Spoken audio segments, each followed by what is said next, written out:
So we have with us Antoinette Klatzky, who I had not met till last week. And this is also my final final moderation of 3 sessions of 1 hour, 15 minutes.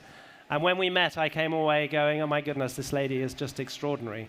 And I'm really excited to share with you and for her to share what she's doing. And I think, first thing I was going to ask you, because you came in from New York, you look like you didn't come in from New York. You look like you were in Paris for the last few weeks. How are you feeling about being here? And tell us about what you do. Sure. Well, first of all, I love your sneakers, James. I've been watching from the audience, and it's just this pop Springwise purple. Bright, yeah.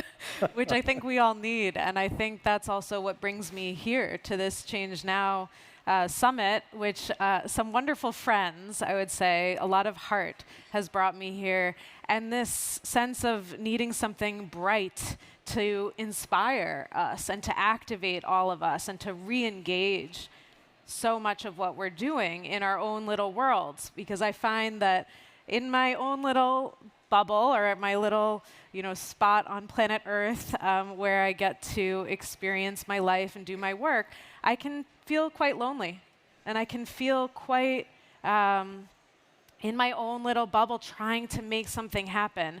And when I come into this space and I feel this energy of all of us together, all of a sudden something feels alive and I feel a little more ready. So I think that's what brought me here.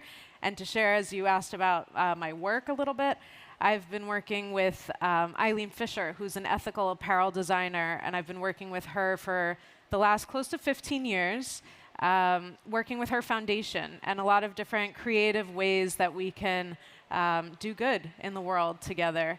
And I also, through that work with the foundation, partner with the Presencing Institute. And many of you may be familiar with the Presencing Institute or have seen some of my colleagues yesterday or later today. More of us will be continuing. But that's really what brings me here, James. Well, it's amazing to have you, and thank you so much for sharing your time with us. And when we spoke, and as you know, I worked in the fashion industry a long time ago, your model and the model of Eileen Fisher to set up a foundation that, correct me if I'm wrong, which is an activist in the business to reset the business for the future and to regenerate, which I found incredibly inspiring, because often foundations are on the side, just, let's do a bit of philanthropy, and we've done that, and we're throwing some money at some good causes. But actually, what I think you're doing, and maybe you could share, is you're helping to catalyze that massive change. Absolutely. Am I right? Yeah, I think, I don't know that we ever set out to say, okay, we're going to catalyze massive change, but we care. And I think that, Eileen is a generous human being, but we also really just care about each other and the relationships and care about our world. And what we realized very early on, and I have wonderful colleagues in Eileen Fisher who just immediately said, we care about the people making the clothes. So Eileen was an early creator of what are known as the sweatshop guidelines, but SA 8000 and some of these big commitments very early on in the creation of clothing. And looking at what does it actually take to make the clothing? What does it actually take to what happens at the end of the life cycle of a garment? And when we started to look at those things, even though for us we thought, oh, we'll do a little vintage shop and we'll just start selling some of the Eileen Fisher clothing that's been worn before, gently worn, and we'll start to dry clean it and resell it. And what happened with that was that hundreds of thousands of garments started coming back, and people realized that actually this is part of ending the life cycle of the garment, is actually turning that into a circular model. And that was quite early when I came into Eileen Fisher that we started doing that. But Eileen has been really doing this for many, many years in many different ways. So I wouldn't say that we set out for massive change, but we see that that's what's happened, and that's been our role. And so you work across the whole business, but you're independent from the business. Yes. And you're engaging with each part of the business, and clearly supply chain in any apparel business is very, very difficult. Yeah. And the other thing you talked to me about was the way it's a very personal organization, and the way that you connect and the way you think about the people in the organization. And the way I think you put it was, someone who's making our clothes, we really think about that person's life, and we really think about how we can add to that person's life. Am I right? And how difficult is that? Because when I've been slightly involved in that, I mean, they're very difficult to penetrate into that kind of, that place. Yeah, absolutely. We've done a lot of work around thinking about the supply chain and looking at the multiple areas where we see vulnerabilities in the supply chain. And because the foundation is a separate entity, we've been able to actually partner with the company in the way that we would partner with a lot of other organizations as well, whether it's a nonprofit organization or another for-profit organization. We partnered with the company and we said, what's the most vulnerable area of the supply chain? We actually did a program with the Presencing Institute at the time. We did a gross national happiness and global well-being lab, where we looked at what is well-being, how do we measure well-being, and how do we shift our attention?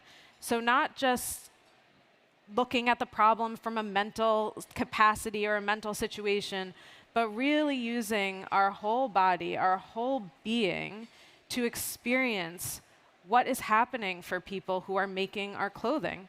What is happening on every level? We're talking about corporate transformation at every level. That's from the consumer through to the person who's creating the clothing. At every single level, we can experience something that's moving, something that's happening. And when we can do that and also bring in how we feel about this. So when we bring a designer, let's say, to Peru to work with a community cooperative who's making an article of clothing, we can sit down and actually listen with our whole being. We can sense together what's happening for these people, what is going on here, and how can we design into what the supply chain actually has gifts and talents and desires to create.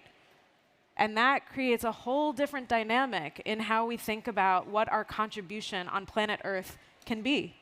And it's not just me sitting in a corporate office. It's not just them sitting as an artisan in the community. And it's not just our consumers trying on the clothes in a beautiful store.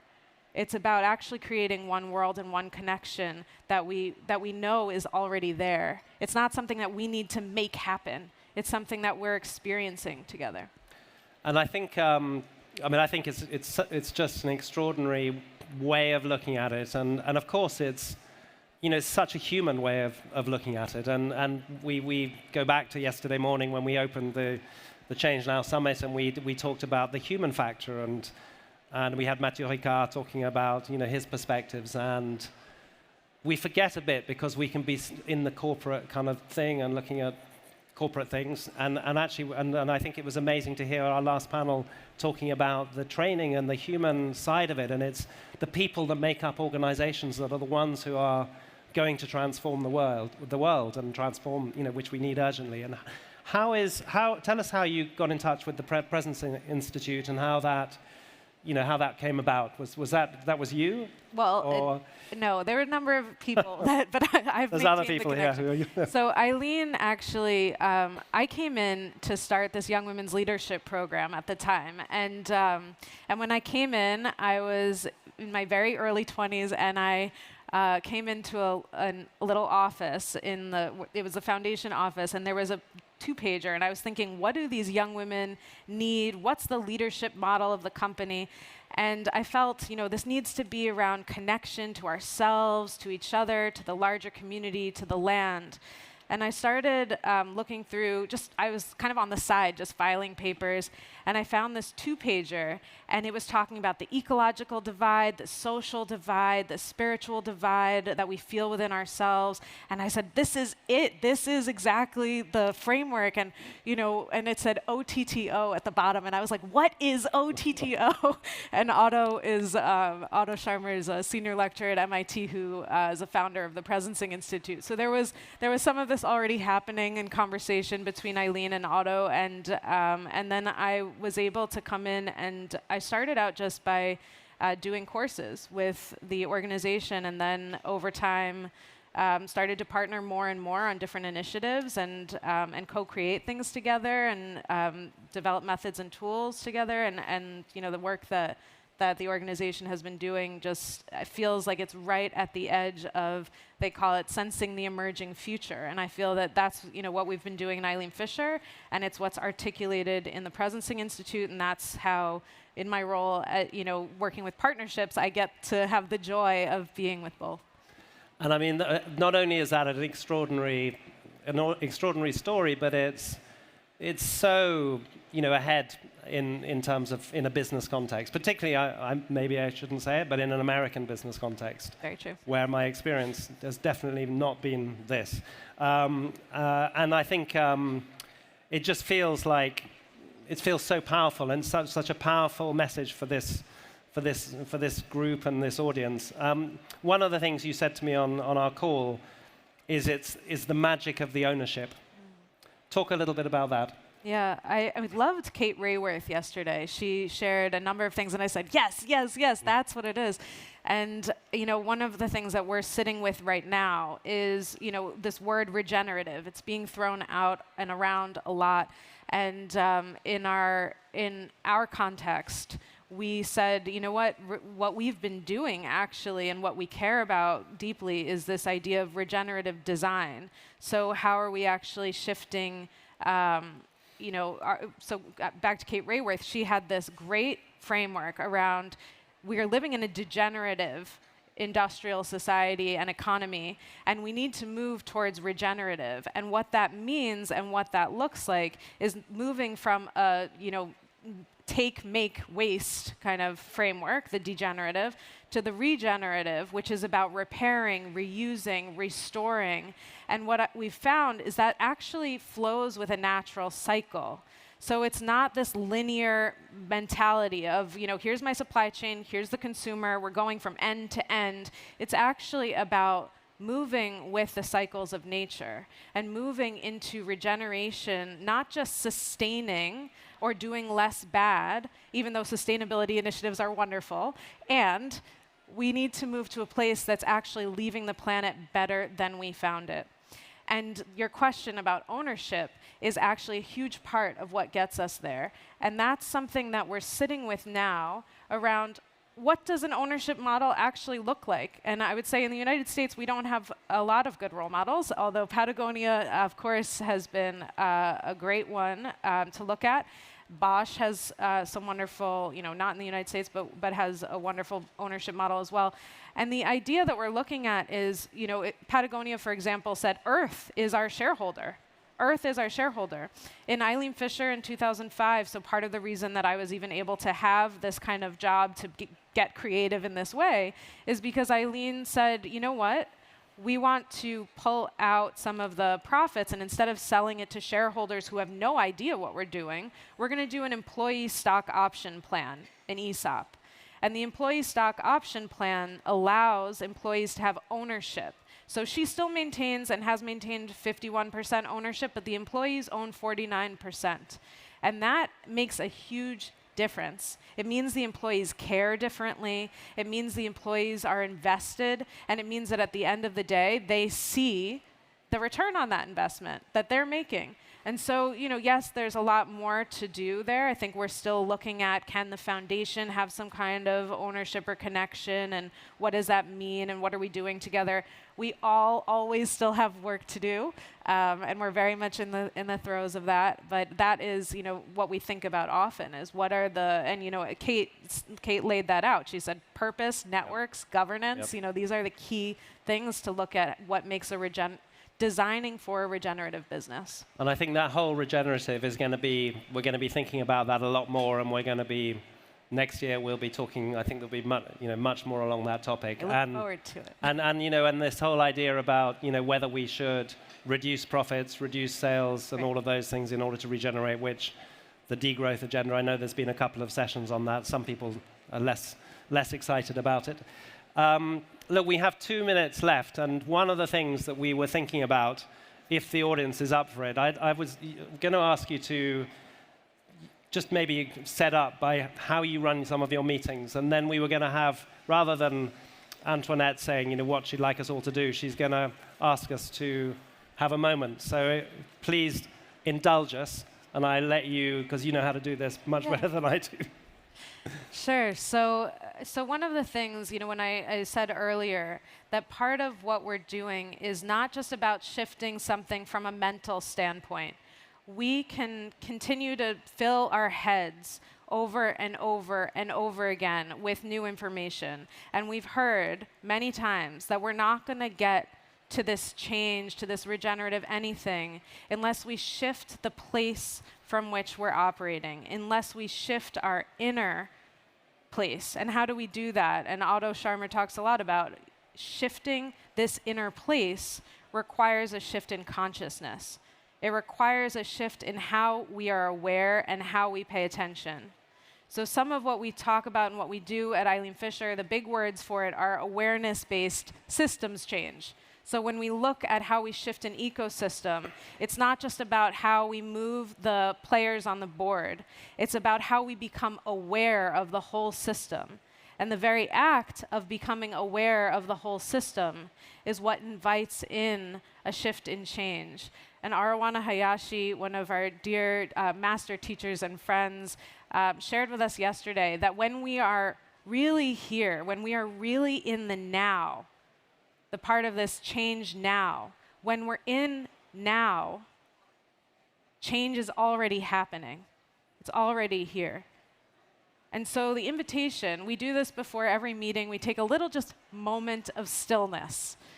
And I'll invite you to take this moment of stillness together, and I'll invite you into this experience of recognizing that when we're in stillness together, everything is still moving. So what we're doing is we're actually becoming aware of everything that's going on. It's all happening all at once. And I'll just invite you to tune into the breath. The breath is always happening. It's always there. I'll invite you to become aware of the sounds of this space, the sense that we have of hearing. So if you'd like to get your feet flat on the ground, just feel a sense of connection to the earth, perhaps feel a sense of uplift in the spine, and just a sense of connection of the body to the seat. And if you'd like to just lower your gaze, or if you'd like to close your eyes,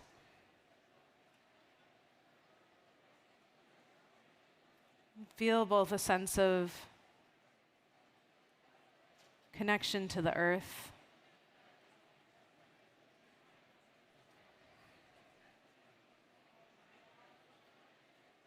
this place on the planet that we're inhabiting today.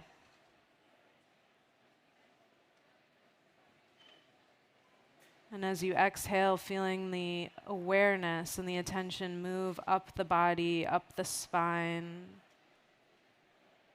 up to the space just above the head. This space of expansiveness and possibility.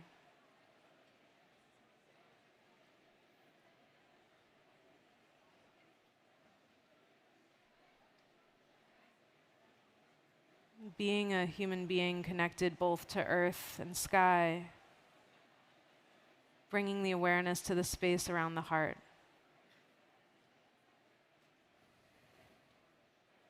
Perhaps feeling the heart connected in some way, even just on the same level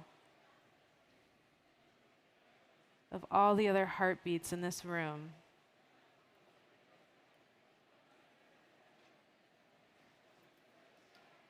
Just feeling a sense of all of us here caring, longing for a better world, and knowing that each of us is making that contribution here.